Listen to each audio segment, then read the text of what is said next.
English taxpayers have spent £350 million teaching migrants to speak English. Last year alone, 170,000 migrants were enrolled on taxpayer-funded English language courses, costing the public a whopping 350 million quid. And that doesn't even include Scotland, Wales or Northern Ireland. That figure has risen by 44,000 in just 5 years. Meanwhile, hard-working Britons are struggling to pay their bills, and the government has overspent £250 million on these lessons since 2018 because so many new arrivals can't manage a basic conversation. This isn't a handful of people, is it? The 2021 census showed almost 800,000 people living in England and Wales can't speak English well, and 138,000 of them can't speak it at all. A third are Syrian, over a quarter are from Bangladesh, and a fifth are from Pakistan and China. And I suspect that number is far higher today because that data was collected before the Boris Wave, where millions were flown into Britain on what I would say are questionable visas. These are not highly skilled, fluent arrivals ready to integrate and contribute, are they? They are arriving unable to speak the language, then expecting the public, you at home, to fund their catch-up classes. I sincerely, highly doubt many of these arrivals are net positive contributors to Britain economically and certainly not culturally. If you cannot speak the language of the country you are coming to, you shouldn't be here in the first place. It's shocking we even have to say that out loud. Integration starts with communication. It's really not complicated, is it? And we are already seeing the consequences of this. Neighbourhoods where entire communities recreate their home cultures with no shared identity, particularly not a British one, no shared values and no shared language. Again, particularly not the English language.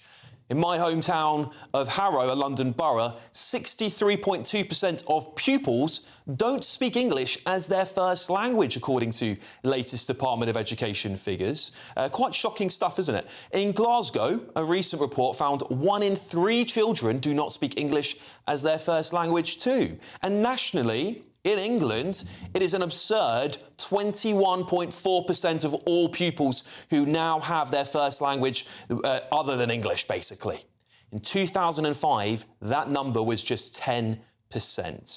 And this is not gradual change, is it? In my opinion, this is rapid transformation without preparation, without proper evaluation of people's contribution, without cultural benefit to Britain, without economic benefit in many cases, and without a serious plan to integrate these people in the long run. All I have to ask you watching at home, is this what you voted for?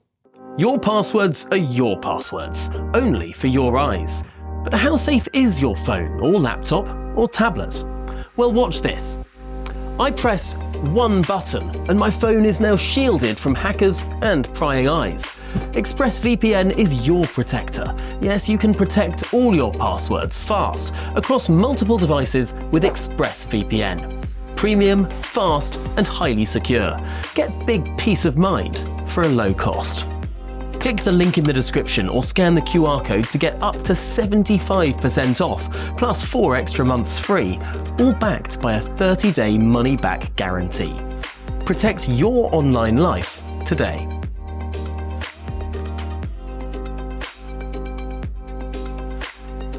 Let's get thoughts of my fantastic panel tonight. Journalist and broadcaster Linda Jubilee, Conservative Tory peer Sean Bailey, Lord Sean Bailey, should I say, and ex-Labour advisor Matthew Larser. Welcome to the show, guys. Thank you. Linda, I'll start with you. I think it's really important we have more national conversations about this, because for decades we weren't really talking about immigration, under which time it has now it's seismic levels, it's disrupting communities, it's causing a lot of tensions, and we're still bringing in people that can't fully speak our language, in some cases can't speak English at all, and the taxpayers having to foot, basically £250 million to pay for it. There's no question that actually speaking English is the most important thing when it comes to integration, bar none. Now, this is normally done and has been done for decades in this country via something called ESOL, which is teaching English as a second language. Now, this can be done very, very successfully. Even Nadim Zahawi, who's now joined Reform, arrived in this country, I believe, as an Iraqi refugee, unable to speak a word of English. By the time he was 19 and he left school, he was fluent. So there are remarkable cases when this can happen very successfully. But the problem I have noticed, because I've actually taught some ESOL classes myself, is that you get whole communities, particularly where women are concerned, where they never learn to speak English. The children do. The children are remarkably good at adapting. But my question is, you know, if you want them to learn English, well, you are going to have to provide these ESOL lessons, and they will come at a cost to the taxpayer. But isn't the point, come on to you, Lord Bailey, isn't the point that people shouldn't be coming to Britain, unless they are, of course, refugees? Well, you can make the exception for this. But 800,000 people not being able to speak English very well and the taxpayer having to fit that bill, those people shouldn't have been brought into Britain in the first place. How can we argue that they're an economic contributor? I go back to my basic point. We keep mixing up who people are economic migrants with people who are refugees. If you're a refugee, it's very unlikely you're going to be speaking English. If you're an economic migrant, we could probably ask that you learn to speak English before you arrive, so you could add to the economy. But I want to focus on this issue around isolation. That's why we have big communities in this country who are completely divorced from the country, cannot integrate, will not integrate, because they don't have command of the basic language. And what's really important as well, it also means they can be exploited. So you get people who are not being paid properly, if they're being paid at all, they have no access to the law. You have some communities where the men dominate everything. And the first thing they do is prevent any of the women, and so in many cases the children, from learning English. It means they're in control. But on the flip side, it goes the other way around. I've worked in many immigrant communities across London, and you often have children who rule their household because they've learned English and their teaching the parents. And that can be a very dangerous thing as well, because you do not want your children growing up without adult supervision. The point we have to, the wider point that needs to be looked at, we are stirring up huge social problems. People who have traditionally far larger families than us, you sort of lift under the two benefit cap. That's great, but we're all going to have to be paying for that. It's affecting housing, what type of houses we build. Forget if we build enough, just what type we're going to build. All of these problems will have an effect we're locking in for the future. And the thing I always want people to focus on, when we talk about housing, we are going to be paying many, many, many extra people's rent for the rest of their life. The last time I checked, our housing subsidy bill just around rent was over 23 billion, and it's going to go up significantly. Matthew, I'll touch on the slight tangent on it, because I brought in the kids' second language as an important example of how quickly the country is changing. In my hometown, my home borough of London, Harrow, 60% of kids, pupils there, English is their second language. Might be mine tonight by the sounds of it. But I think that's showing a rapid change in our demography. That wasn't the case when I was at school there. So I know from my own experience that just living there, that English was the first language of most of the children at that school. And in the short space of, 20 years or so, that is now the second language. That's going to have a massive cultural impact in that area, and it will inevitably cause problems, won't it?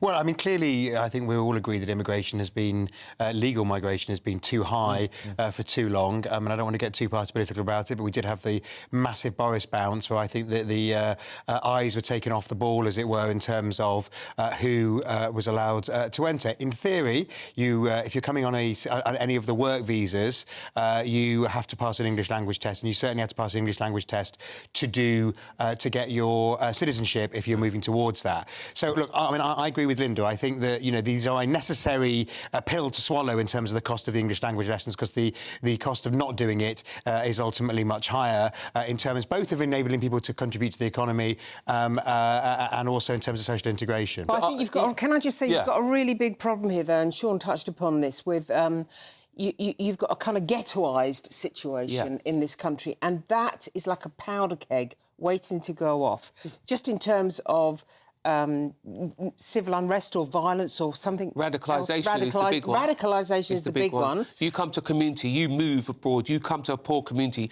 that's technically even more poor relatively, they are the children, they are the young men in particular that are easier to radicalise. Of course they are. But at least every people speak English. Just remind everybody at home, 800,000 people have been on these courses. 800,000 people. That is a lot of people who, in my opinion, cannot contribute to the economy. Well, hopefully they'll be able to contribute more after the classes. So I think it's a necessary investment. Why were they here in the first place? Well, they can't contribute. We haven't got 800,000 refugees, so we can write that off, right? So we know these people have come in through visas in some way or another. Why do you think they are here, Matthew? Well, then I think what happened is that, you know, over the last decade is that the...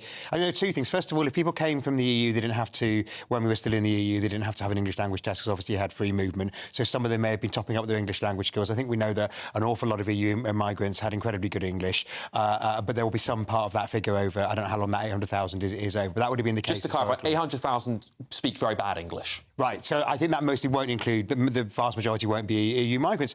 I think what happened is the rules haven't been applied hard enough. We have seen legal migration start to come down, but the rules are that if you apply for any of the workers' visas, you have to do it. There have been some cases of fraud in people passing, how people have passed the exams. That needs to be clamped down on as well, so that it is a small group of people. And, of course, quite a lot of the 800,000 will be dependents, because what happened is a lot of dependents came, particularly in the Boris Wave, to whom the test is not applied. Policy mistake, and we talk about the Boris Wave, but what's interesting about the Boris Wave, I think it was a political failing. Labour never opposed it. They were very for it. Traditionally, Labour have been all over high immigration numbers. Sean, the Tories won't apologise for it now. No, they absolutely should. Why? They absolutely should, because I'll tell you why, because of the social pressure it's going to put in this country. There's lots of things in this country that we think are normal and necessary. We look after children who have been in care. We give them the support that they need. Those things are moving towards being nice-to-haves, and shortly we won't be able to afford. Can I just say very quickly that I think there is a very big problem with women as well, because these women are really ghettoised. They're really confined, and we already know they come from a culture where, frankly, women are one down, and they are staying one down, and that is leading to all sorts of problems. That's just not to do with language; it's to do with the way women are treated. It's exploitation. That has really. I think that's why the language lessons are important once people are here, but there clearly is a question about whether people should be able to bring dependents to whom those English language tests may not apply in the same way. We're not even talking here about the cost of translators in councils, the cost of translators. Well, hopefully English language lessons are an investment, because it means you have to have less translation down the line. One would hope. But it's an unnecessary investment. Let's be clear. The same emotion that makes us provide English lessons, ESOL, means we'll always provide translation. That's a fact. We will do. There's a part of us that are decent people. We think, well, if someone is here, we do need to help them, and that's correct. But that emotion has been overly tested. It's been corrupted. And many people are gaming the system. What's interesting when you speak to people in the political sphere, this is why I particularly talk about people on the left, they see everybody as a victim, but everybody sees us as mugs. And that's a bit what we need to put straight. We should always help people, but we need to draw the line in the sand much earlier and much harder. Totally and that's what we failed to do.